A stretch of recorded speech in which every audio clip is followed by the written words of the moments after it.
Picture this. July 6, 1892. Dawn breaks over the Monongahela River just outside Pittsburgh. Through the morning mist, a barge appears, moving slowly toward shore. On board, 300 men armed with Winchester rifles. On the riverbank, thousands of striking steelworkers, waiting with clubs, hunting rifles, and 12 hours of accumulated fury. By noon, 10 men will be dead. This isn't a strike. This is America's first-class war. And the man who ordered it, Henry Clay Frick, would one day build one of the most beautiful mansions in America with the profits from what's about to happen. The Gilded Age. We know the mansions, the fortunes that built Biltmore, the Frick collection, the Vanderbilt palaces. But here's what those marble halls don't tell you. They were built on 12-hour days, on children working looms instead of attending school, on industrial accidents that killed 35,000 workers every year, on wages so low that entire families lived in single rooms while working 6 days a week. And when workers said enough, when they dared to organize, to strike, to demand something better, the response wasn't negotiation. It was violence. Private armies, federal troops, court injunctions that made organizing a crime. For decades, it worked. But between 1892 and 1914, something changed. Workers lost most of the battles. Eugene Debs never won the presidency. The unions were broken again and again. And yet, somehow, they won the war. This is the story of how that happened. How organized labor, through defeat after defeat, made the Gilded Age system unsustainable. If you enjoy documentaries exploring the hidden stories behind America's Gilded Age, hit subscribe and drop a comment. Do you think reform comes from above or pressure from below? The question is, what did those mansions really cost? By 1890, America had become the richest nation on earth. Steel production had increased 700% in 2 decades. Railroad mileage had tripled. Fortunes were being made that would have been unimaginable a generation earlier. And all of it, every mansion, every yacht, every Renaissance painting purchased for private collections, rested on a very specific foundation. Labor that had no choice but to accept the terms offered. Let me give you the numbers. The average industrial worker in 1890 earned $1.50 per day, if they were skilled. Unskilled laborers made 75 cents, for a 12 to 14-hour day, 6 days a week. $9 a week if you were lucky, less than $400 a year. Andrew Carnegie's income in 1892? $23 million. In a single year, he made what 57,000 workers would earn in their entire lifetimes. But the wages aren't even the worst part. 35,000 workers died in industrial accidents every year, crushed in machinery, burned in furnaces, buried in mine collapses. If you were injured, there was no compensation. You simply lost your job and your ability to feed your family. And the children. 1.75 million children under 15 working in American factories and mines in 1890. Some as young as 6, standing at looms for 12 hours, crawling through coal shafts too narrow for adult bodies. Why? Because families couldn't survive on adult wages alone. This was the system, not an accident. A deliberately constructed economic arrangement that required workers to have no leverage, no options, and no hope of change. The Pinkerton National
When they asked for relief, when they formed a committee and requested that rents be reduced, Pullman fired the committee members.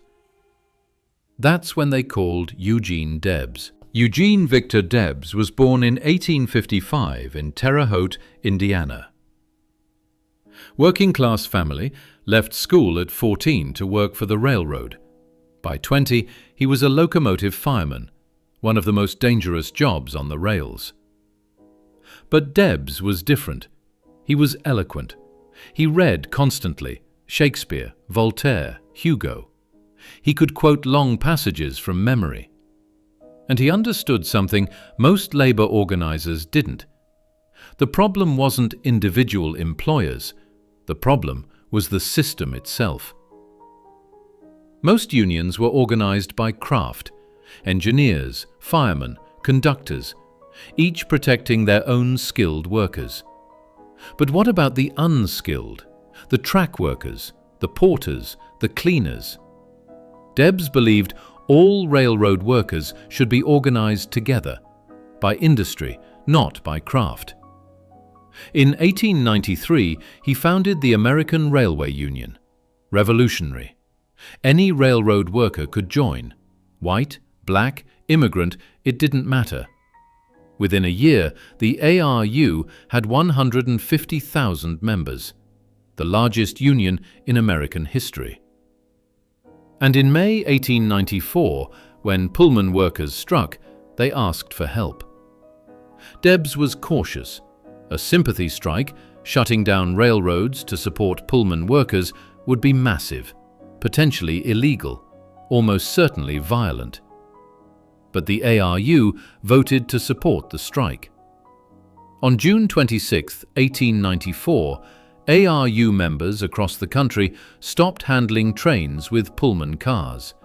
Within days, rail traffic across the American West was paralyzed. At first, Debs insisted on discipline.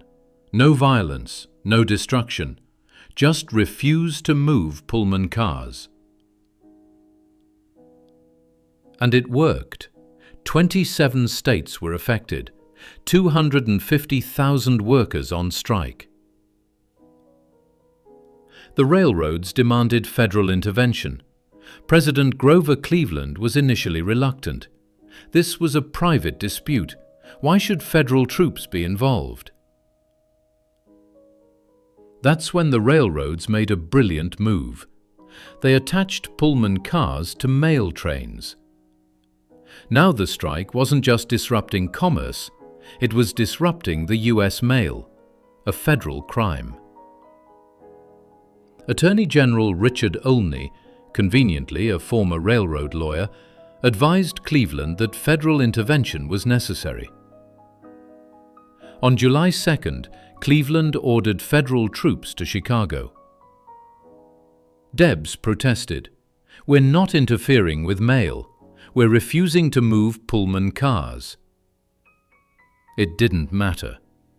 On July 3rd, a federal judge issued an injunction. The strike was illegal.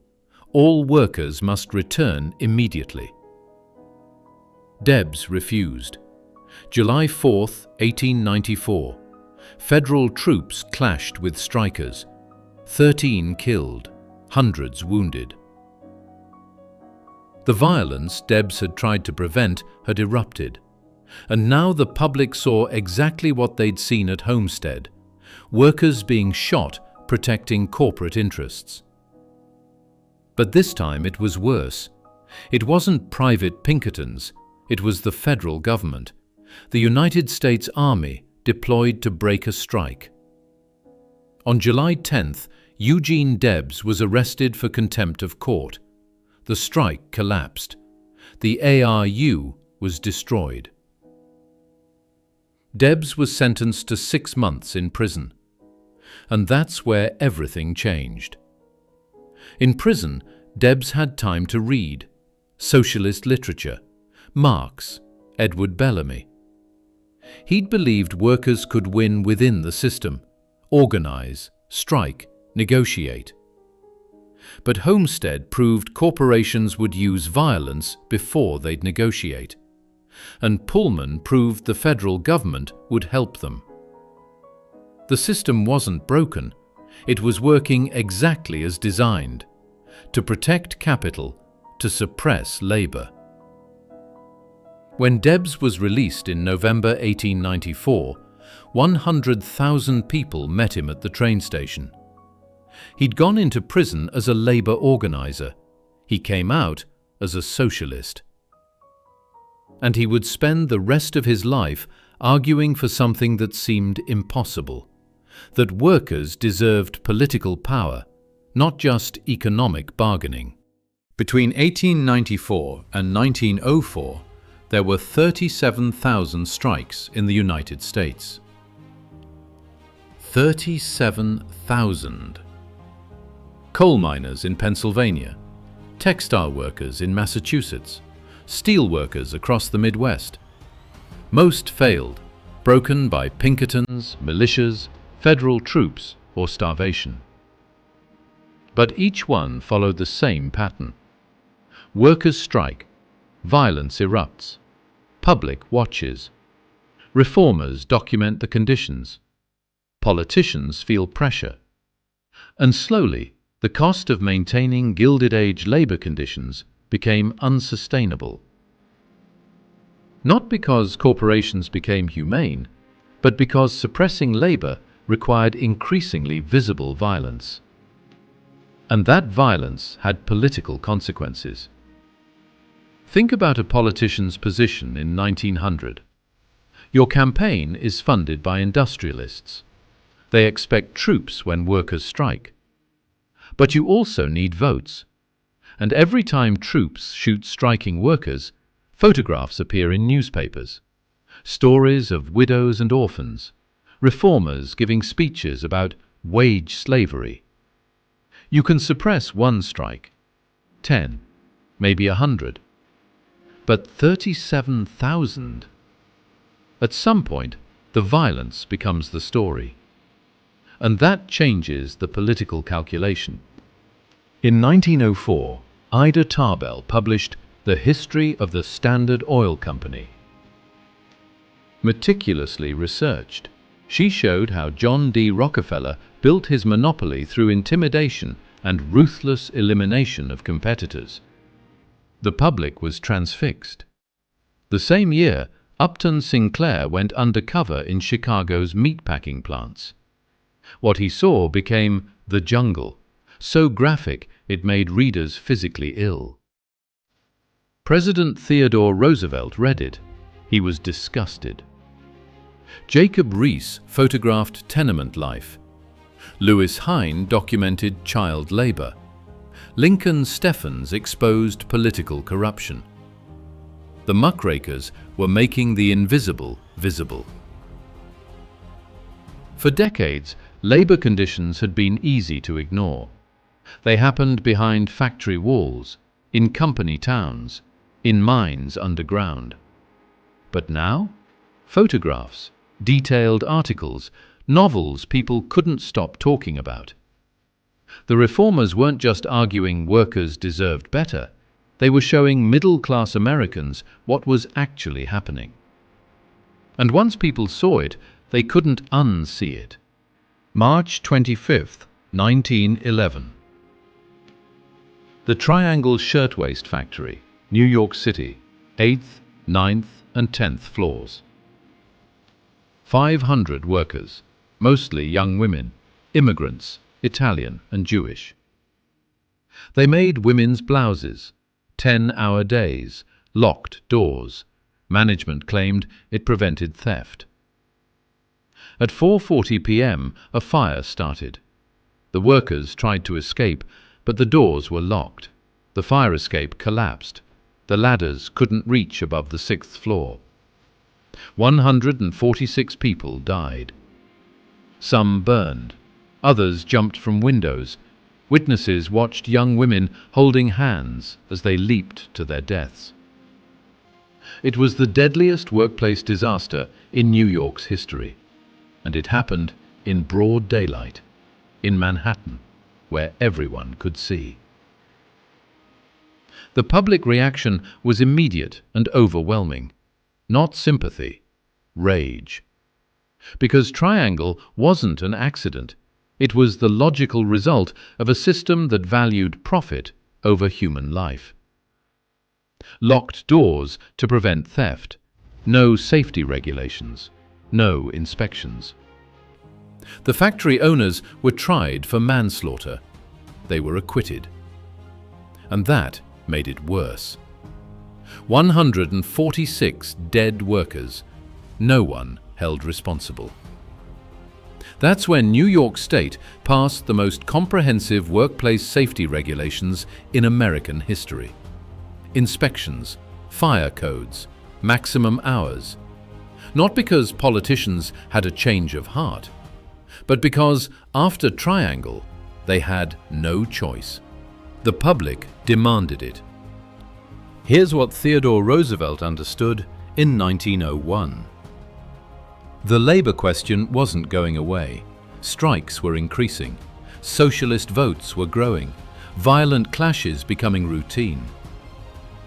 And every time federal troops shot striking workers, it strengthened radical voices arguing the system was irredeemable. Roosevelt wasn't a socialist. He believed in capitalism. But he understood that unchecked capitalism was creating conditions for revolution. So Roosevelt did something unprecedented. When coal miners struck in 1902, he didn't automatically side with mine owners. He called both sides to the White House. He negotiated, and when owners refused to budge, he threatened to send in federal troops, not to break the strike, but to seize the mines. The owners backed down. The miners got a wage increase and reduced hours. It was a small victory, but symbolically it was enormous. For the first time, federal power wasn't automatically deployed on behalf of capital. Roosevelt followed with more reforms: the Department of Commerce and Labor, antitrust prosecutions, railroad regulations. Was it enough? No. Workers were still exploited. Child labor continued for decades. But the political dynamic had shifted. Suppressing labor through violence was no longer cost-free. There were political consequences. The progressive era reforms didn't come from moral enlightenment. They came because men like Frick and Pullman had proven that maintaining Gilded Age conditions required unsustainable violence. And workers like Debs had proven they could mobilize politically even when they lost economically. Eugene Debs ran for president 5 times. His best showing was 1912, 913,000 votes, 6% of the total. 913,000 Americans looked at the Gilded Age system and said, "There must be another way." That terrified the establishment, not because Debs would win, but because those votes represented a permanent constituency demanding fundamental change. Both major parties responded by co-opting labor's demands: worker protections, minimum wage, the right to organize. Not because they believed in it, but because ignoring it meant losing millions of votes. Debs died in 1926. He never saw most of his goals achieved. But he won the argument.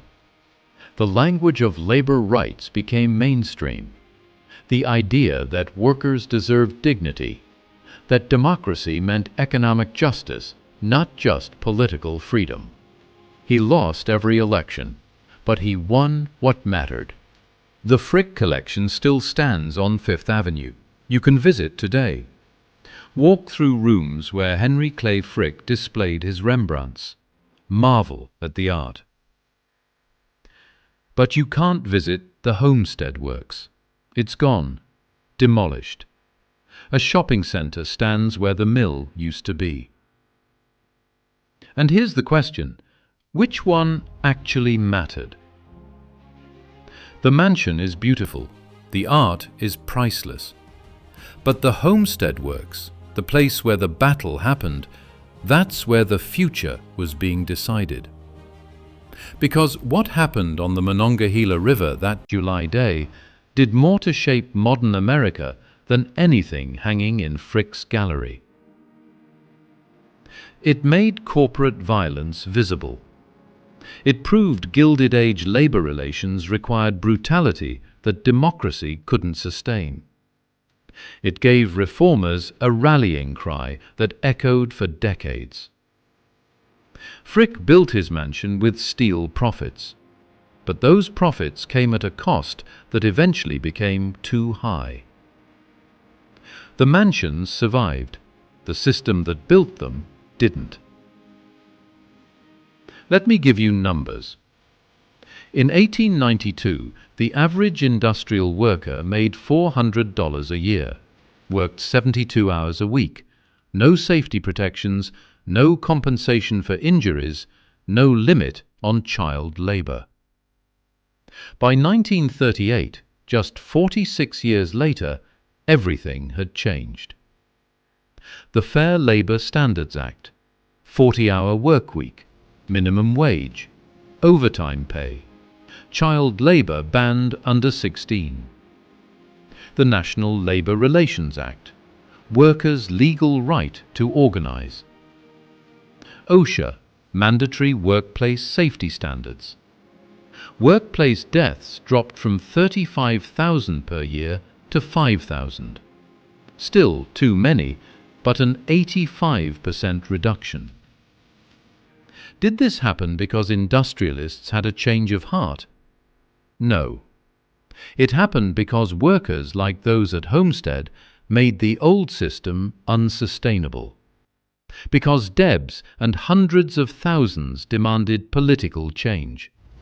Because reformers documented the costs. Because voters chose candidates who promised protection.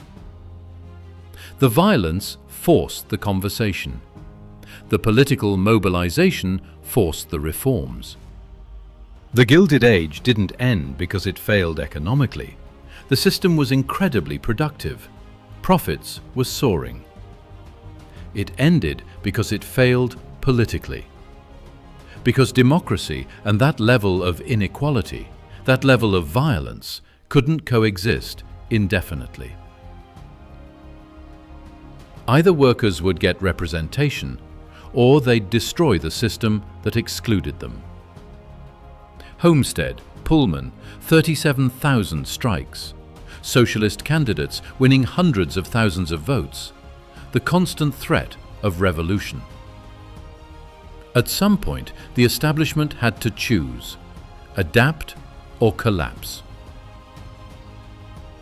They chose adaptation, grudgingly, slowly, with decades of resistance. But they chose it. And that choice, forced by workers who fought and died and lost most battles, created the labor protections we take for granted today. The 40-hour week, workplace safety, the right to organize, minimum wage. None of it was given. All of it was won. Not through single victories, but through accumulated pressure that made the alternative worse than reform. Today, if you visit Homestead, you won't find the steel mill. It's gone. A shopping center occupies the site where 10 men died in 1892. There's a small historical marker. Most people drive past without noticing.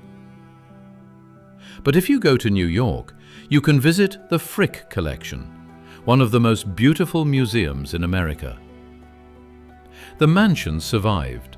The art survived. Frick's legacy as a collector is secure. But the system that built it, dead. The Gilded Age ended, not because the mansions fell, but because the labor relations that funded them became unsustainable. Frick won at Homestead. Pullman won his strike. The corporations won most battles. But they lost the war. Because they proved that maintaining their system required violence. And once that violence was visible, the political equation changed. Eugene Debs never won the presidency, but his ideas did. Workers deserved protection. Democracy meant more than voting. Wealth concentrated in so few hands was politically dangerous. So here's the question this story asks. Does reform come from above or pressure from below? I think the answer is both, but the pressure came first. Roosevelt had political space to challenge Morgan because workers had spent decades proving the system was unsustainable. The reforms came from above, but the demand came from below. And the workers who fought at Homestead, who followed Debs, who died at Triangle, they lost most of their battles. But they won something more important.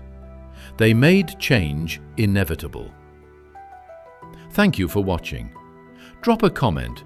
Which force do you think mattered most? Organized resistance, political reform, or institutional change?